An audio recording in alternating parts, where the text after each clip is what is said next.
जीवित हैं उनके रूप बदल जाएंगे और पलक झपकते ही हम अपने यीशु मसीह से मिलेंगे। उसके बाद में लिखा है कि एक एक मन के पत्थर गिरेंगे, एक एक मन के पत्थर गिरेंगे। उस समय लिखा है जो गर्भवती होंगी, दूध पिलाती होंगी, उनके लिए हाय हाय। प्रार्थना किया करो कि तुम्हें जाड़े या सर्दी तुम्हें भागना ना पड़े। उस समय ऐसा भारी कलेश होगा जैसा अब तक न हुआ है न कभी होगा। और इसलिए मैं बताना चाहता मेरे भाई मेरी बहन, पुस्तकें खोली गई, बहुवचन पुस्तकें खोली गई, फिर एक और पुस्तक खोली गई। इन्हीं में भेद छिपा हुआ है। जब से तुमने बपतिस्मा लिया है, जिस दिन से तुमने बपतिस्मा लिया है, जब तक तुम कब्र में नहीं चले जाओगे तब तक कि तुम्हारा एक एक चीज का लेखा जोखा होगा। पुस्तकें खोली गई, फिर एक और पुस्तक खोली गई, अर्थात जीवन की पुस्तक। और जिस किसी का नाम जीवन की पुस्तक में लिखा हुआ ना मिला वो आग की झील में डाला गया। और ये दूसरी मृत्यु है, ये दूसरी मृत्यु है। मेरे भाई मेरी बहन, मैं बताना चाहता हूं हमारा ऐसा महायाजक है जो परमेश्वर के दाहिने बैठा हुआ है। एक बार यीशु मसीह और पतरस दोनों साथ साथ जा रहे थे, दोनों की बहुत अच्छी मित्रता थी। और पतरस ने पूछा यीशु मसीह से, हमारा भाई कितनी बार पाप करे उसे क्षमा किया जाएगा? कहा क्या 7 बार? नहीं, कहा 7 बार के 70 गुने बार। 7 बार के 70 गुने बार अगर तुमने पाप किया है तुम्हें क्षमा मिलेगी। मगर अगर तुम्हारा नाम जीवन की पुस्तक से कट गया तो तुम स्वर्ग के राज्य के वारिस नहीं होगे। मेरे भाई मेरी बहन, आज मुंबई में मैं यही बताने आया हूं आप लोगों को, अगर आप गुनाह करोगे, आपसे गलतियां होंगी, आपसे पाप होंगे, हमारा महायाजक परमेश्वर की दाहिनी ओर बैठा है, तुम्हें क्षमा करने में विश्वास योग्य धर्मी है। अगर तुम्हारा नाम जीवन की पुस्तक से कट गया तो तुम ना तो यहाँ के रहोगे और ना तो वहां के रहोगे, और सीधे सीधे तुम लूसीफर के साथ में जाओगे। और सीधे सीधे एक दिन तुम्हारा भी लूसीफर के साथ में आग में हमेशा हमेशा तुम्हारा आत्मा तड़पता रहेगा, तड़पता रहेगा, जलता रहेगा, जलता रहेगा, जलता रहेगा, जलता रहेगा। जैसे लाजर धनवान मरा, लाजर और धनवान मरा, लाजर को अब्राहम की गोद में पहुंचाया गया और धनवान कहां गया? अधोलोक में गया।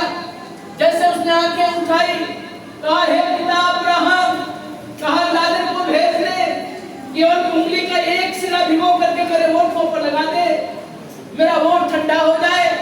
कहा पुत्र स्मरण कर, तू मलमल कपड़े पहनता था, तू राशि चाट करता था, लाजर वहीं पड़ा रहता था, वो तेरी मेज की जूठन खाता था, अब वो यहाँ आनंद भोग रहा है, तू कष्ट भोग रहा है।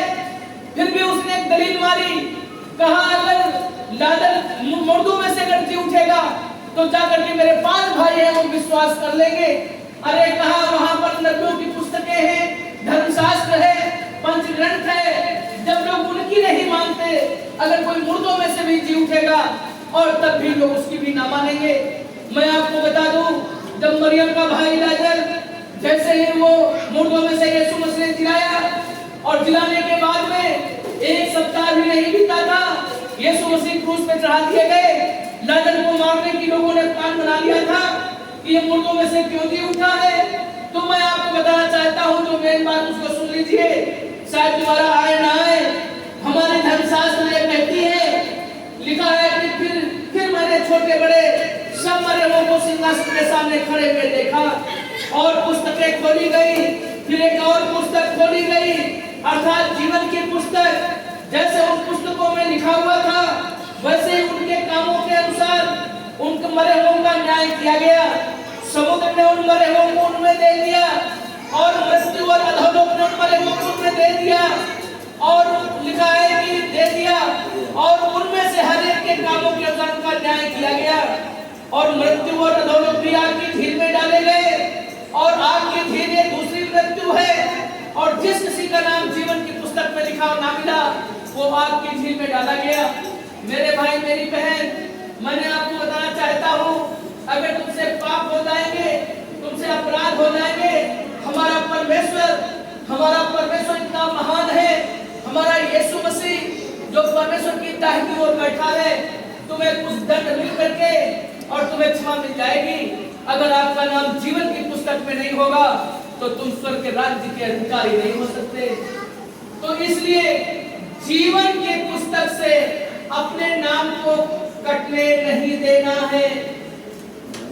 अगर आप पूछेंगे भैया बिशप साहब आप ये बताइए जीवन की पुस्तक से कैसे नाम कटेगा, हम कैसे जानेंगे कि जीवन की पुस्तक में हमारा नाम है कि नहीं है? तो मैं आपको बताना चाहता हूँ आपकी यादगार के लिए इब्रानियों 6:4 पर देख लीजिए। अब आप जान जाएंगे आपका नाम जीवन की पुस्तक में है कि नहीं है। इब्रानियों 6:4 पद से यहाँ पर लिखा है, क्योंकि जिन्होंने एक बार ज्योति पाई है और स्वर्गीय वरदान का स्वाद चख चुके हैं, पवित्र आत्मा के भागी हो गए हैं, परमेश्वर के उत्तम वचन का और आने वाली युग की सामर्थ का स्वाद चख चुके हैं, यदि वे भटक जाए तो उन्हें मन फिराव के लिए नया बनाना अनहोना है, क्योंकि वे परमेश्वर के पुत्र को अपने लिए फिर क्रूस पर चढ़ाते हैं और प्रकट में उस पर कलंक लगाते हैं। मेरे भाई मेरी बहन, मैं बताना चाहता हूँ जिन्होंने एक बार ज्योति पाई है, जिन्होंने एक बार ज्योति पाई है